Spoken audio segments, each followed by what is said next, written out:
नितिन जी, एक सवाल हमारे न्यूज़ डायरेक्टर श्री सुप्रिय प्रसाद पूछना चाहते हैं आपसे। हाँ, बताइए। नितिन जी, कल से जीएसटी लागू हो रहा है देश भर में, इसका क्या इम्पैक्ट होगा आपके डिपार्टमेंट पे? अभी ऐसा है बहुत कि सारे डोमेस्टिक, कंस्ट्रक्शन वर्क सस्ते हो जाएंगे। देखिए, निश्चित रूप से ये बहुत स्वागतार्ह कदम है भारत सरकार का। वित्त मंत्री का और प्रधानमंत्री को मैं धन्यवाद देता हूं। इससे हमारी इकोनॉमिक ग्रोथ बढ़ेगी और टैक्स कम करने के बाद में भी टर्नओवर बढ़ेगा, परचेसिंग पावर बढ़ेगी और वो पैसा फिर से सर्कुलेशन में आएगा और जीएसटी कम नहीं होगा, जीएसटी उतना ही लगभग आएगा। तो एक प्रकार से हमारा जीडीपी ग्रोथ बढ़ेगा, एम्प्लॉयमेंट पोटेंशियल बढ़ेगा, एक्सपोर्ट बढ़ेगा और हम आत्मनिर्भर भारत की ओर जाएंगे। और जो ग्राहक है आज, जिसके कारण जिनका जीएसटी के कारण अभी से ट्रक, स्कूटर, बस, कार, ये ऑटो रिक्शा, इसमें सस्ता हो गया, तो निश्चित रूप से इन लेने वालों का भी फायदा होगा। तो मुझे लगता है कि एक प्रकार से स्क्रैपिंग के कारण हम सर्टिफिकेट दे रहे, उसका कुछ कंसेशन मिलेगा। फिर ये जीएसटी कम हुआ, उसके कारण कीमतें कम होगी और इसका पूरा इम्पैक्ट करके फिर और परचेसिंग बढ़ेगा और वही तो मैं कह रहा हूँ, और गाड़ियां बेची जाएगी। तो निश्चित रूप से अब लोगों में, छोटे छोटे लोग, पुरानी गाड़ियों के मार्केट बड़े हो गए।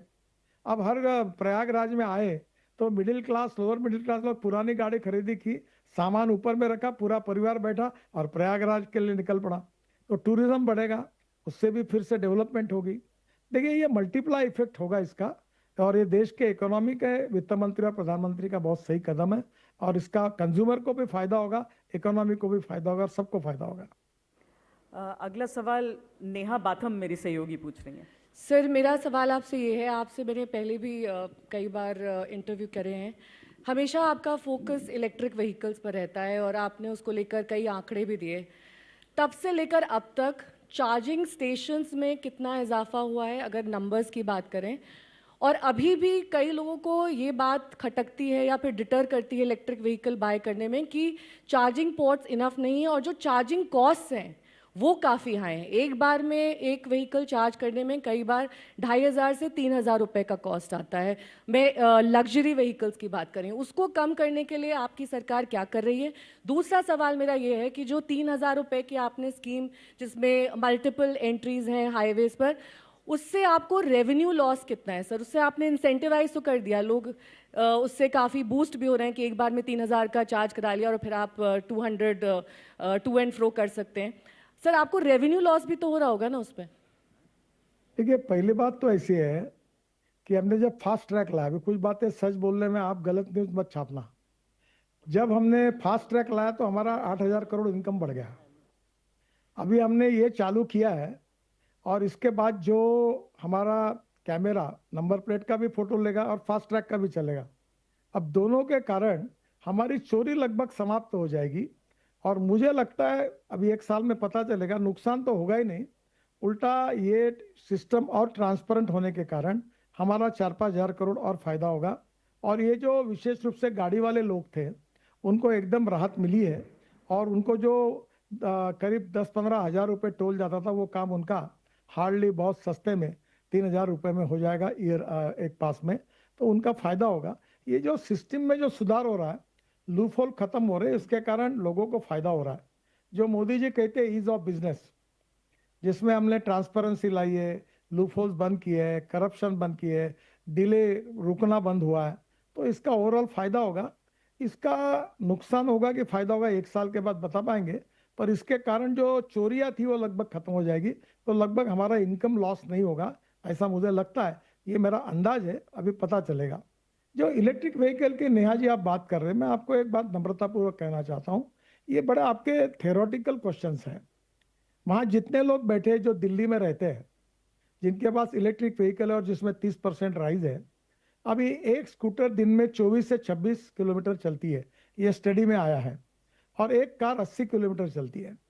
अब हर स्कूटर जो है वो 100-125 किलोमीटर के लिए चार्ज है, तो आप रात को घर में आके लगा दो तो चार्ज हो जाएगी। तो कार घर में लाओ, चार्ज करो, हो जाएगी। अब मुझे लगता है कि जो दिल्ली, मुंबई, कलकत्ता, चेन्नई शहरों में, उनके पास चार्जिंग का प्रॉब्लम नहीं है। प्रॉब्लम कहाँ, मैं आपको बताता हूँ। प्रॉब्लम है दिल्ली से मुंबई अगर गाड़ी जाना है तो प्रॉब्लम है, दिल्ली से जयपुर जाना है तो आपको समस्या है। और एक बात ये भी जरूरी है कि जो हमने हमारी रोड साइड एमिनिटीज, 670 बनाई है, वहाँ हमने इलेक्ट्रिक चार्जिंग स्टेशन को लिए अनुमति दी है। अब हमने क्या किया कि उनसे ऑक्शन में जगह दी। अब वहाँ वो डोसा कितने रुपए में बेचे, समोसा कितने रुपए, चाय कितने में बेचे और इलेक्ट्रिक का चार्जिंग कितना ले, उनका अधिकार है। अब नेचुरली क्या है कि जब सेंटर्स बढ़ेंगे तो रेट स्टेबलाइज हो जाएंगे, मोनोपोली होगी तो बढ़ते जाएंगे। तो आपकी बात सही है कि ये जो हाईवे पे चार्जिंग स्टेशन है उसमें काफ़ी बड़े प्रमाण पर रेट ज़्यादा है, पर उसको कम करने के लिए मैंने पावर मिनिस्ट्री में एक अनुरोध किया है कि पब्लिक ट्रांसपोर्ट ऑन इलेक्ट्रिसिटी और हाईवे पे चार्जिंग करने वाली जो पावर है उसके बारे में प्रदूषण को कम करना है, इंपोर्ट को कम करना है, फॉसिल फ्यूल को कम करना है, इलेक्ट्रिक को प्रोत्साहित करना है।